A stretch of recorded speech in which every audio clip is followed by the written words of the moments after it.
It was Thanksgiving a couple of years ago, and we had our family came into town. We were all playing. The dogs were outside running around, and when the phone rang, and it was our neighbor who we thought was calling to say Happy Thanksgiving. It was the dogs themselves. We were leaving the dogs outside, and throughout the day, they would, according to him, they'd bark uncontrollably, and he wasn't able to get any work done. He continued to complain to the city and file complaints on us and on the dogs. Unfortunately, they were going to the wrong address, and so we never got any of them. From that point, it escalated again to the point where my wife was in the front yard with my daughter one day, and a constable pulled up, and she was served to appear in court. And now we're thinking he's going to try to put the dogs down. We're going to have all kinds of issues with the city.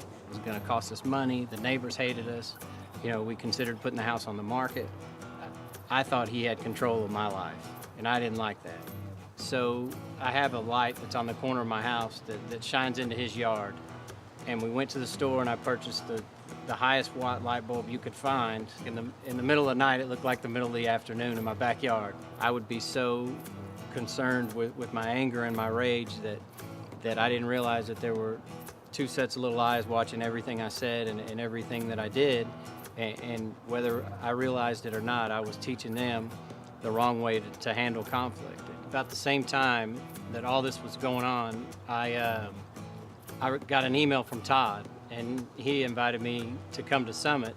It wasn't just the Bible study itself, but it was a place where I could go and I could share, and not just me, but everyone in our small group could share what was going on in their life. And I remember sharing that my first reaction was I wanted to go over there and pull him out of his house. And everyone kind of laughed about it, but at that point, Todd made it real clear to me that that wasn't the answer and that wasn't the direction we were going to go. So he, offered that he'd come over and meet with him. When he told me that, I still didn't want to even go to the front door at the time. Even when we were walking over there, I told him, "You just go and I'll wait at the house," because that was the way that I dealt with conflict. I ran from it or I just avoided it. And what we ended up doing was we both went together and we said a prayer. Actually, when we were on our way up to the door, we were standing there, and I can remember he said, "Knock on the door," and we hit it head on, and we made it real clear that we didn't want any more problems, and we wanted to work together. So the thing we were most concerned about was resolving this in a loving way and letting him know that we were neighbors and we were going to be neighbors for a long time, and we wanted to love him and support him and be there for him in any way we could. And as soon as we said that, everything changed. His immediate reaction was, "That's exactly what I want." There was no more hate, no more anger, and we actually worked out a schedule with the dogs on our end, and they had no interest in pursuing anything else.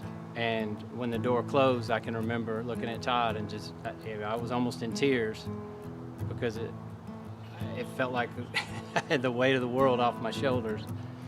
The biggest problem was we never communicated. This particular incident should have never gotten to this point.